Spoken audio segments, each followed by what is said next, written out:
Olha, tive um contato ontem pessoalmente com o presidente da República. Foi muito bacana, conversamos aí por volta de 25 minutos. Ele nos recebeu na base aérea de Brasília, porque ele foi cumprir a agenda em Foz do Iguaçu e atrasou. É estrutura, papai. E só pousou em Brasília, era às 16 horas e 15 minutos. E às 17 horas ele tinha que estar na posse do presidente do STJ, o ministro Humberto Martins. Então ele nos recebeu lá na base aérea, conversamos de 20 a 25 minutos. Na segunda-feira a gente detalha aqui a conversa com o presidente. Falamos de política local, né? Ele ontem informou que não iria se meter nas eleições municipais no primeiro turno deste ano. Falei aqui dos resultados das últimas pesquisas, Walter, para ele, informando inclusive em Natal que os eleitores perguntados pela Seta, 21%, quase 22% responderam que votaria no candidato dele a prefeito de Natal. Ele falou da vinda dele a Natal do Rio Grande do Norte na semana passada, fez um elogio ao grupo que o acompanha aqui no Rio Grande do Norte desde 2013, capitaneado pelo Radar, por toda aquela turma. Falou do General Girão, do Coronel Hélio, enfim, mas que no primeiro turno não iria se meter em eleições em nenhum local do Brasil. E até avaliar se se envolveria naquelas que tem um caso pessoal diferenciado, como era o caso do Rio de Janeiro e de São Paulo. E no segundo turno, reavaliaria. Saiu, Bruno Araújo? Saiu. Então foi um contato bom, 25 minutos. Me impressionou, Walter Fonseca, a simplicidade do presidente da República. Nos recebeu sem nenhuma cerimônia, parecia que estávamos aqui conversando dentro desse estúdio. É o estilo dele. De uma forma informal. E na segunda detalhe, porque tem casos, tem situações pitorescas desse encontro. Participou eu, Enio Cinedino, aqui da 96 FM, Tutinha, o dono da Jovem Pan.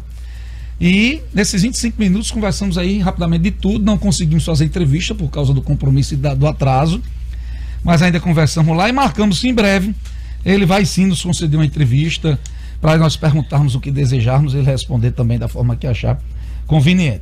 Mas um fato é impressionante. A falta do rito presidencial, por ser uma pessoa totalmente ali, sem nenhum tipo de completa simplicidade. Rapaz, ele vestia a meia, botava desodorante Avanço. É novo. Diga aí. De 12. Aí eu disse assim, presidente, desodorante Avanço, esse não gruda o cabelo na pele, não. Aí toma a xeringada.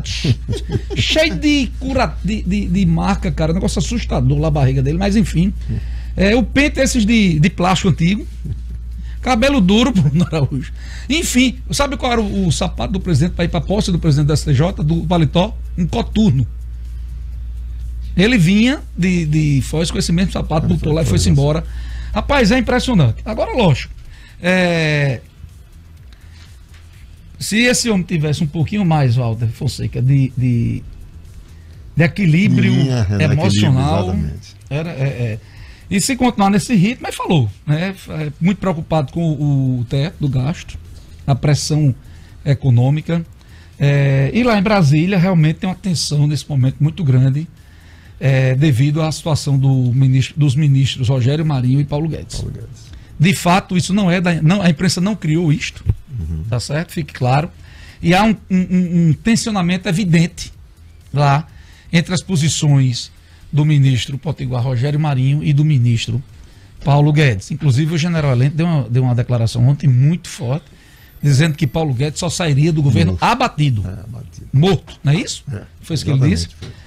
Mas tem essa tensão, ela é evidente lá em Brasília. Então foi muito bom, e na segunda, com calma, aqui a gente conversa na mesa redonda. Inclusive alçou o nosso deputado Rogério Marinho a uma posição de destaque nacional. O cara entrar em embate com o posto Ipiranga, não é fácil. E ontem, inclusive, lá, nas últimas reuniões que ele participou, ele colocou publicamente pela primeira vez o Paulo Guedes em xeque. Ele disse: o que a equipe econômica me apresentou, eu não aceitei. Isso. Quando ele dizia que quem decidia era Paulo Guedes, lembra o posto Ipiranga? Então, isso mostra que Rogério ocupou realmente um espaço. E completando, Bruno, a preocupação do teste de gasto do presidente, na hora que o Congresso sinaliza que tem que ter, não pode abrir mão, aí sinaliza de outra maneira, autorizando a criação do 6º Tribunal, do Tribunal Federal da 6ª Região para Minas Gerais. É um contrassenso. Minas Gerais é um contrassenso. Nacionalização de contramão, né? Olha, Walter, todo mundo sabe que eu tenho preferência, né? Isso é muito claro. As minhas simpatias e as minhas preferências não deixarão, não impedirão de eu fazer o jornalismo que eu acredito que é sério, que é verdadeiro e que meu telespectador, meu ouvinte merece.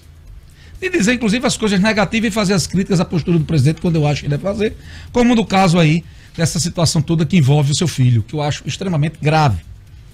Mas eu fiquei, Walter, muito impressionado. Eu achava que aquilo era um personagem, eu achava que aquilo era um produto. E a forma que o cara se comunica e fala com você, as pessoas que convivem, rapaz, é impressionante. Não é um presidente da República que está ali, não. Eu não tive esse tempo que você teve, mas lembra que eu cheguei na segunda-feira depois de Mossoró? E aí eu lembro, muito tão criticado hoje por causa do seu passivo, que realmente falhou muito, né, o ex-presidente Lula.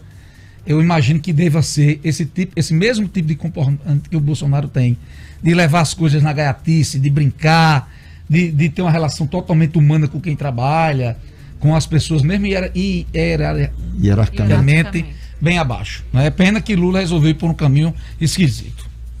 Fala, Bruno. Não, eles têm muitas semelhanças, Bruno, o Bolsonaro e o Lula, nesse aspecto da postura pessoal, né? Mas politicamente a impressão que eu tenho é que Bolsonaro ele não conseguiu alcançar ainda maturidade política. Ainda bem que não é uma postura de honestidade. Não, mas aí fica para a justiça decidir, professor. Eu pulo fora dessa. Mas eu falo principalmente dessa questão da maturidade política, que Bolsonaro está tentando adquirir a maturidade política durante o mandato, e isso é ruim. Porque pelo fato dele ter participado grande parte do tempo dele como deputado federal num escalão diferenciado, ele não participava das grandes decisões, não apitava, isso não permitiu que ele desenvolvesse essa capacidade de negociação. E aí ele precisa a todo tempo de intermediários. E aí, meu amigo, quando você fica dependendo de intermediário, os caras sobem o passe, dificulta inclusive essa relação.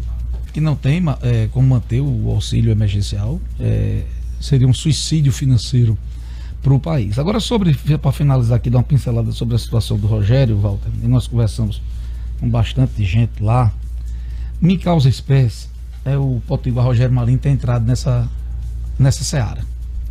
Porque eu acho, nem ele vai gostar do que eu vou dizer, nem as pessoas que gostam de Rogério.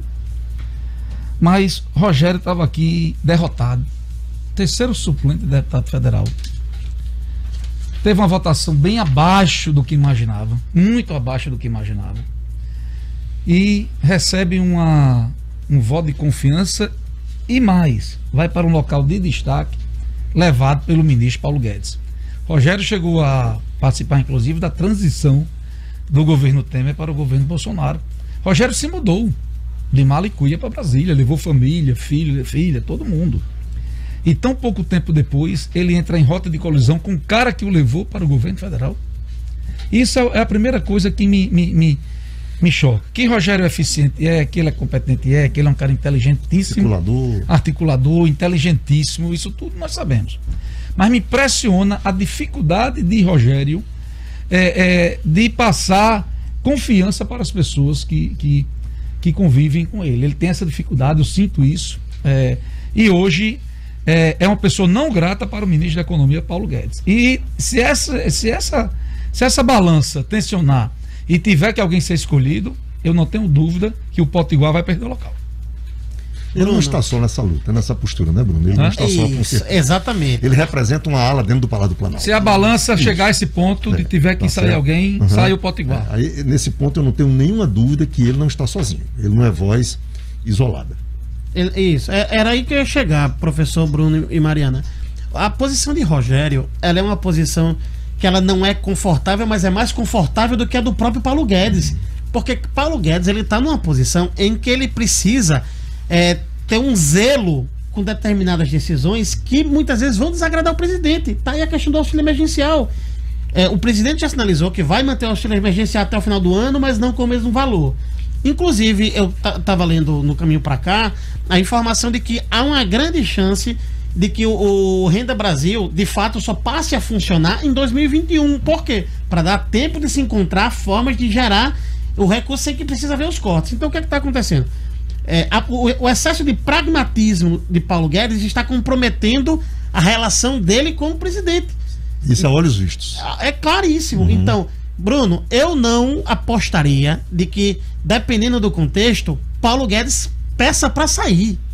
Eu não me surpreenderia se daqui a um mês e meio ele peça para sair, porque a pressão é grande. E outra, a pressão sobre o presidente para ele manter, para ele, não digo desrespeitar, mas encontrar formas de fugir do teto dos gastos é gigantesca. É gigantesca. Na política, Bruno, não existe para mim coincidências, existe conveniência. Isso, perfeito. Paulo Guedes perdeu praticamente um ano desse, digamos, primeiro mandato de governo Bolsonaro, caso ele vá para o segundo. Por quê?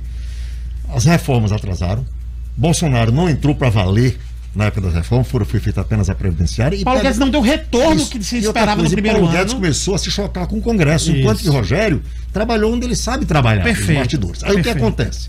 Chega a pandemia, Paulo Guedes entrou em desespero, ele perdeu praticamente 12 meses sem colocar as coisas para andar. Aí perde Salim Matar, aí perde o presidente não sei de quê, perde o secretário. Ele realmente entrou em parafuso. Bora falar dos 5 milhões aqui? Só completando. Aí chega o momento que o presidente Bolsonaro só quer entender agora de eleição.